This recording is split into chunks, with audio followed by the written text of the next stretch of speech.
you wanted the best, you've got the best podcast. The hottest podcast in the world. The Chris Voss Show, the preeminent podcast with guests so smart you may experience serious brain bleed. The CEOs, authors, thought leaders, visionaries, and motivators. Get ready. Strap yourself in. Keep your hands, arms, and legs inside the vehicle at all times, because you're about to go on a monster education roller coaster with your brain. Now, here's your host, Chris Voss.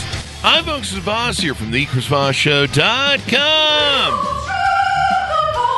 Ladies and gentlemen, there, ladies, things that makes it official. Welcome to the big show. As always, the Chris Voss Show is a family that loves you, but doesn't judge you as harshly as the rest of the world, because if you're here, you're trying to make your life better, you're trying to improve it, you're trying to find great stories, lessons of life, cathartic moments, all the wonderful things from the CEOs, the billionaires, the White House presidents, advisors, Pulitzer Prize winners, the great authors that are always on this show, sharing their journeys of life and making your life better. Go to goodreads.com/Chris Voss, linkedin.com/Chris Voss, Chris Voss 1 on the TikTok, and all those crazy places on the internet.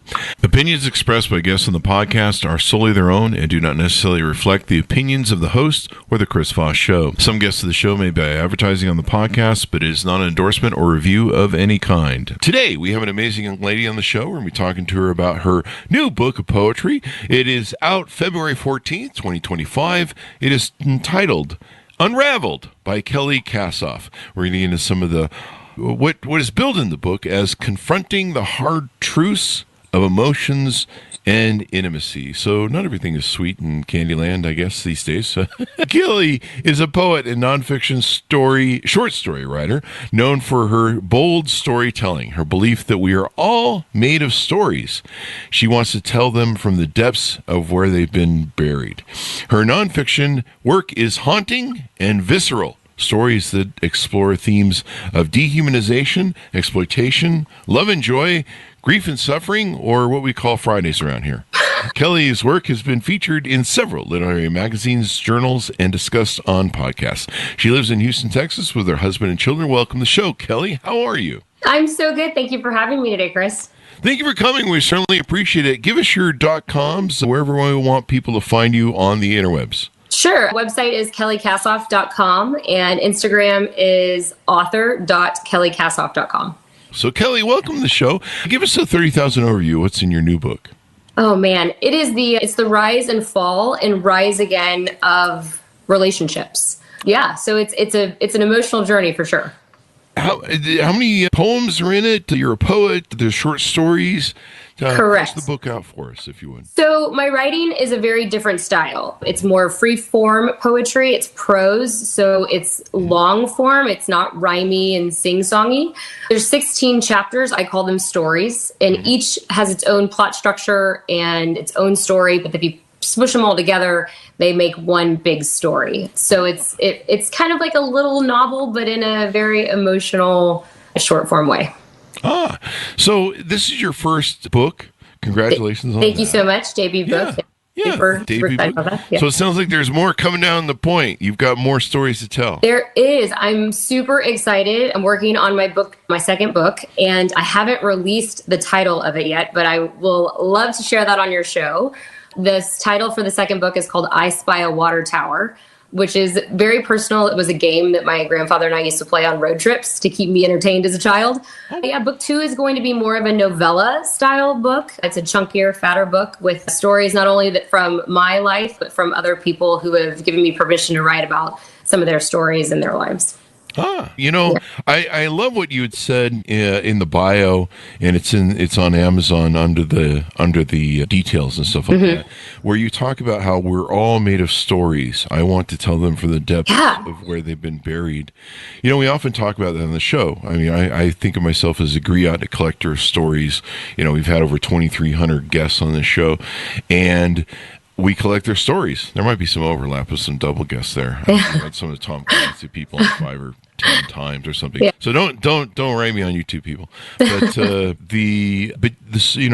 think one of my quotes is stories are the fabrics of our life. They really are. They really are. Without them, it's how we kind of learn from ourselves, and it's how we learn from each other. Movies, TV, books like yours, podcasts, all these different things. People are just telling stories. And Totally. it's a human story. It's the story of their lives, and it's the fabric of your life. You can look back in your life and think of mistakes you made or things that happened to you, trauma, damage, people not being nice to you. And you can go, God, if I could turn back time, I would maybe want to change a few things. But then you're like, that would change the fabric of who I am. I mean, it would change the whole trajectory of your outcome of your life. I think that people, when I say that I want to tell all the stories, I think people have a really hard time vocalizing things that happen in their life because of fear of judgment. We live in a super fast-paced society, social media, instant gratification, and there's a lot of hate mail out there. And I think we're losing the art of storytelling. You're not going to learn from me if I don't tell my story. Like it's a snowball effect, right? And so there's something beautiful about storytelling, especially emotional storytelling, that people are scared to talk about. That's what I love to write about. Yeah, it's I told the story a million times on the show, and we talked about it recently with another guest yesterday about how important stories are and how we learn from them. But sharing our cathartic moments, sharing our struggles, what you've written about the book, the rise from the ashes sort of phoenix experience, I think, is that a good characterization? In doing that, we help other people with what I call the blueprints of solving their problems. And, it's like it's like people tell me, when people hear stories, if they have those struggles, and, years and years ago, I wrote this emotional, I don't know what you call it, diatribe or whatever, emotional outpouring of losing my dog, and how it just hit me like a ton of bricks and hurt. And I thought, I don't want to, I struggled with myself for half an hour to publish it because I'm like, no one cares. No one is so selfish. Me, poor me, victim me. And no one's this just is too much. And finally I decided to publish it, and I published it, and it was amazing how many people it helped. They were like, oh, seeing you process closure of grief for your dog. I realized I never got closure with my father. I never really got closure with this, that, or the other thing.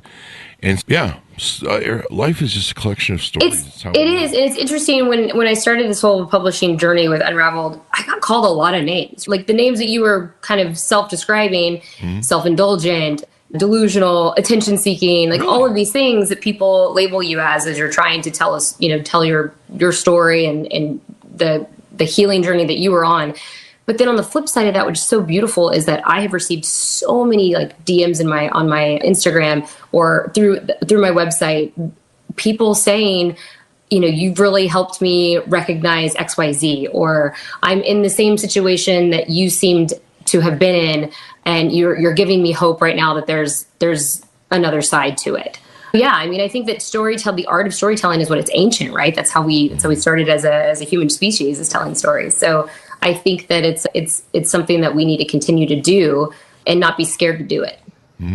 Now, how long? When did you start writing, or finding you had a knack for writing? So I've always written as a way of just like getting things out on paper in my brain. I don't have a creative writing background. I have actually a finance background, an economics background. But it was always sort of as something that I did. I wrote on a blog for a really long time. It got kind of a cult following here in Texas. And then it's kind of spiraled into a book. And it was my husband who was like, man, like, you're talented. Like, you should really push publishing. And so that's how it all came to be. Oh, there you go. Yeah. It's plus, COVID and other things, this kind of weird times we've been in lately. Yeah. It gave way to a lot of great book publishing because people were at home. Totally. Yeah. I feel like COVID gave space to a lot of art forms, books and creative arts and screenplays. Like, it all kind of started to come back, which was really kind of cool. Let's do COVID again. We need more authors. We need more artists. Yeah. I mean, it was great for our podcast because, there was just a flood of just great artists and first-time book writers like yourself. And so it was really great. It gave people a lot of space to kind of think and reanalyze their lives. But, I often say stories are the owner's manual to life on the show. The one thing man can learn from his history is that man never learns from his history, and thereby we go round and round. Yeah. But learning these lessons are important, whether there's big stories of, I don't know, Hitler taking over Europe on the History Channel, or whether there are individual cathartic moments. And we all go through these struggles, and there's always somebody, I'm always surprised that, if I'm going through something, there's other people that have the same sort of issues and the same sort of thing they need resolved. And, I had an author tell me one time, he goes, somebody out there needs to hear your story. They need it, and no one else is going to touch them, their soul. No one's going to move them through their writing except you. They are waiting for you, and they need you because you're going to come to them in a moment where they need you the most. And they're going through whatever that problem is that you solved, and you're sharing that blueprint of how you solved it. And, the other thing is realizing we're not alone. That's the big thing with stories. We realize we're not alone. Oh, Mike had problems with his dental work too, whatever the case may be, and so we find that, that's the worst thing as human beings. We can feel that we're alone, that the world is against us, and a lot of people turn to self-harm at that point, and realizing that we're not alone, and there's a whole lot of people who maybe experienced what we did, and they survived, and they got through it, and life is better on the other side. So Absolutely. Any thoughts you have on the not alone part? Because I think that's a really interesting part of this story of sharing. Like a lot of your stories you share in the book are human stories of human. Absolutely. There's a lot of moments in when I was writing that were the stories are deeply they're painful, and they're moments that happened in my life and with the people that I was surrounded with. And it's interesting how you can go from a human being who has all of this support and all of this love to someone who feels incredibly isolated and feeling the bottom of the well. I write about this in the book, is like feeling the bottom of the well. Like that's when life starts. Like for me, at least, that's when life started. Like when you hit rock bottom and you've screwed up really, really bad, and other people have screwed up really, really bad, and you decide to take the lessons you've learned from those mistakes and completely reinvent yourself. That's exactly what I've done, and I wrote about it in my book, and I'm writing about it in my second book. And my books aren't like self-help books by any means. I'm no professional in mental health whatsoever. But I know from my experience, that was what it took to completely reinvent myself, was hitting rock bottom and being isolated. And writing a book is isolating. At least it was for me. Yeah. Well, it is. It's a very personal experience because no one else can write it. Yeah. Absolutely. Unless you have a co-author or something, but yeah, it's your thoughts and the what you're typing onto the screen and the editing, and of course, but like I say, it's I've had authors tell me, there's somebody out there that needs to hear from you. We had an author on, I remember, who she wrote, I can't remember what she wrote. I think they were historical novels or if they were uplifting motivational books. I don't remember which, but they were positive, and they put women in positive roles in historical fiction context. I think that's what it was. Okay. And there was one time she was signing books, and she told the story on the show. She was signing books at a book signing, and a gal came up to her, and she says, you helped me get out of prison. And you helped me survive prison and get out of prison and want to be a better person. And, she pulled the gal aside and talked to her after. And the gal had been in jail for a few numbers of years. And the women in the prison had created a book group. And they would read her books. She had a series of books. And then they would share and talk. And then they would try and decide to build better lives than the ones that had got them into prison. And she ended up giving, she pen pals with her now, and she ended up giving her a picture of her in her jumpsuit when she was in prison. And she says, I keep that now at the base of my computer screen when I'm writing. As a reminder. I'm writing to. And it turns out there was this whole group of women whose lives were being enhanced and bettered, and they were making those choices themselves too, but being influenced by her writing. She had no idea that wasn't her target. She didn't sit down and go, I'm going to write a bunch of books for these people. And so you just never know. It's interesting. And it is interesting. I've had people, when I started Unraveled and I started writing Unraveled, it was more of like a healing journey for me. And then once it was published and it started to gain some traction and it hit a best-selling list on Amazon, I got some calls from local women's groups here in Houston who want me to come and speak about my experiences. because there's so many women out there who are currently in the situation that I was in, and they don't know where to go, and they're buying my books for book clubs in these organizations, and they're talking about it, and I never thought that would be in the cards for me ever, and so I'm happy to continue to share my story and share my style of writing, and it's been an awesome experience. Unraveled's been, it's been great. So you explored the emotional and factual truths about love. Why is love so hard? There's all sorts of things that go on with it that you talk about in your book. Mm-hmm. What makes it so challenging, do you think? I don't know. I'm just spitballing here. Yeah, no. I think that as humans, we have this constant guard up. We're scared to peel back those layers of vulnerability for someone because we're scared of judgment. We have a fear of being rejected. We have a fear of rejection. And what, love and joy and blissful moments in relationships are the easy parts. The hard part of love is navigating turbulent times and navigating disagreements and heartache, because love, when someone breaks your heart or when someone deceives you, that is wrecking to your soul. And love does that to us, right? It's a strange emotion. It has its highs and its lows, and it's easier to write about the pain of love than it is to write about the blissful moments of love that I've learned. I feel like there's more words in the human language for us, or the English language for us, to write about painful moments than it is to write about joyous moments. But love is a tricky thing, and I think it's just we are so scared to feel rejected, but we're all seeking approval and love from our partners or our spouses or our friendships or our family. So it's a tricky dynamic, love is. Yeah, because you can't control it. No control of it whatsoever. Yeah. I've created companies all my life, and I love companies because I can control them. Absolutely. That's probably why I'm married to them, I guess. But they have a prenup. That's good. That's good. But no, I mean, the problem with love is, and in interaction with another person, is that person has their own free agency. You have your own free agency, and not all these things line up.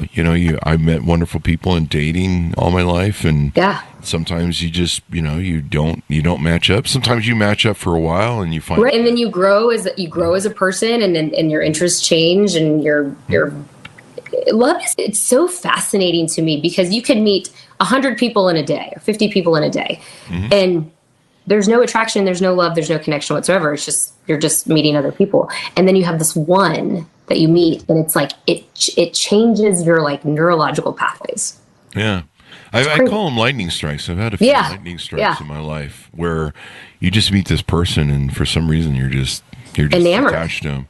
Sometimes it's trauma bonding, but that is true. Get your trauma fix, folks out there. That's the message we was telling the show. Don't buy crystals. See a professional therapist. No crystal rocks.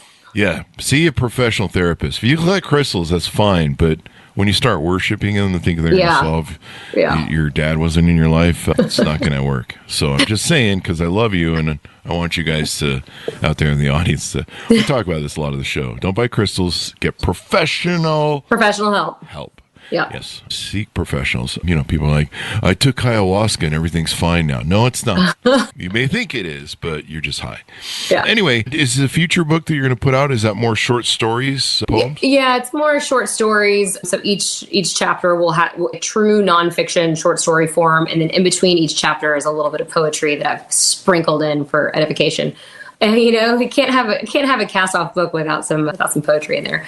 But it goes into more. It's less about love and relationships and more about just crazy wild life experiences that people have, that some people have given me permission to write about, and some that are from my own background and upbringing. It's a totally different style of book, but same writing creativeness to it.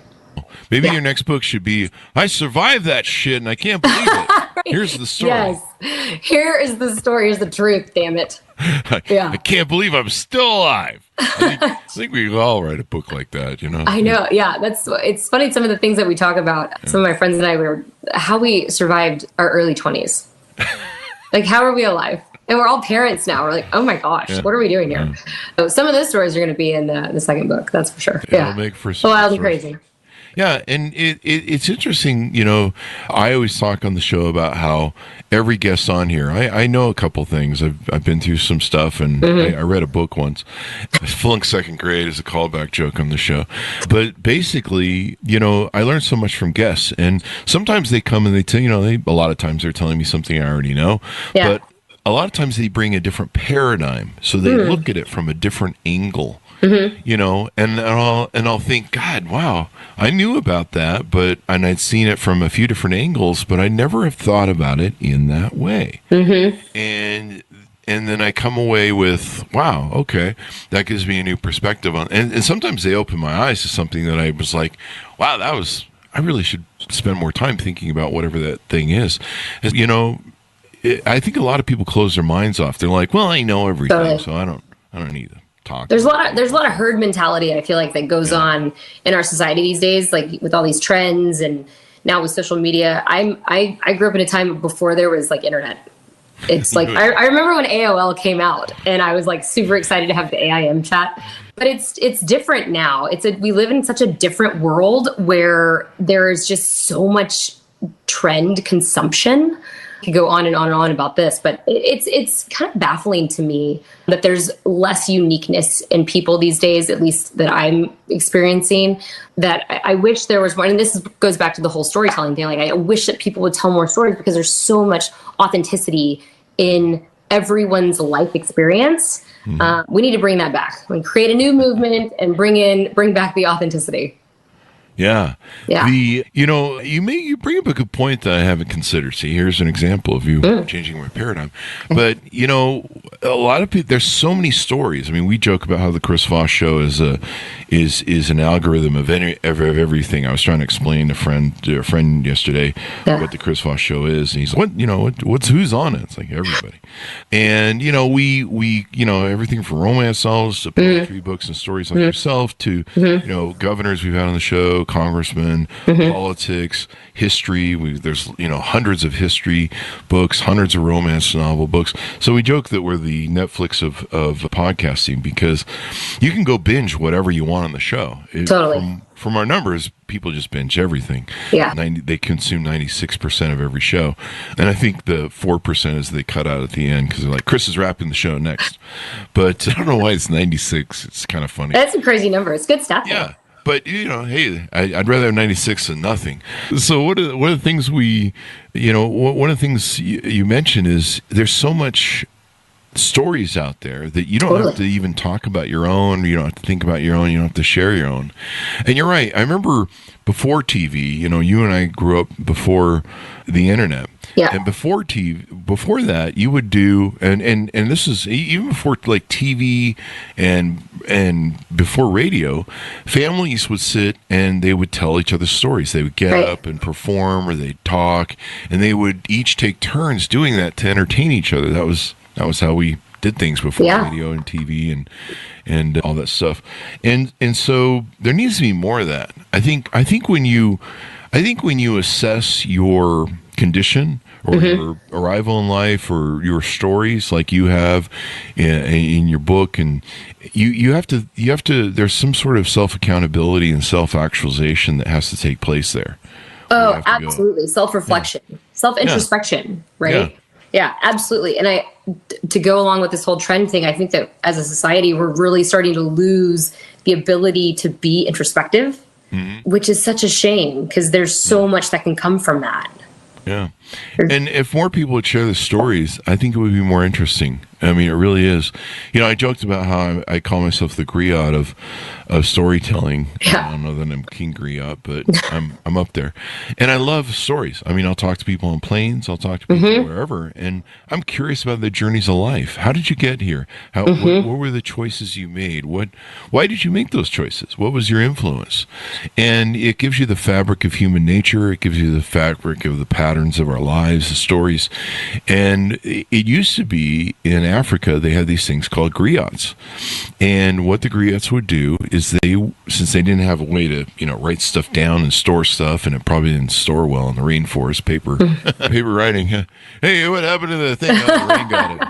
Lorraine got the history book. Shit, that was like 400 years there. That's gone now. Yeah, go. Yeah, in ink, pour ink. But so the griot's job would be to keep the history of the tribe. Mm-hmm. And so there would be one person appointed over generations to be the historian of the tribe, and he would keep all the stories of the tribe and the generations from the prior griots. And that's how important storytelling was. That's how important stories are. Mm-hmm. And I guess you had to make sure your griot didn't get eaten by a lion. Yeah, trampled by an elephant. Lion. There goes 400 years of stories. But, this is how important this process is. And I think one of the most important things I realized, it took me till I was 50, that all these movies, all these TV shows, all these, books and things that we talk about, they're all owner's manuals, part of the owner's manual to life. Because they don't give you an owner's manual. No, don't. I keep checking the mailbox every day just to make sure. They have your address wrong. They do that. I moved too many times. That's what it is. I should probably update that. But can you share me with your book? Did they mail you yours? No, don't have one. I'm trying to write it. And that's why we tell stories.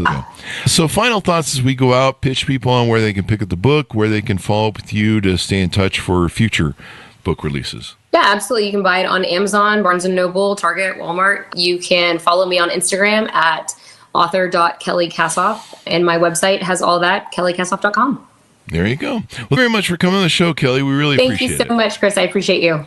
Thank you. And thanks, everyone, for tuning in. Go to goodreads.com/Chris Voss, LinkedIn.com/Chris Voss, Chris Voss 1 on the TikTok, and Chris Voss, Facebook.com. Be good to each other. Stay safe. We'll see you guys next time. And that should have us out, Kelli.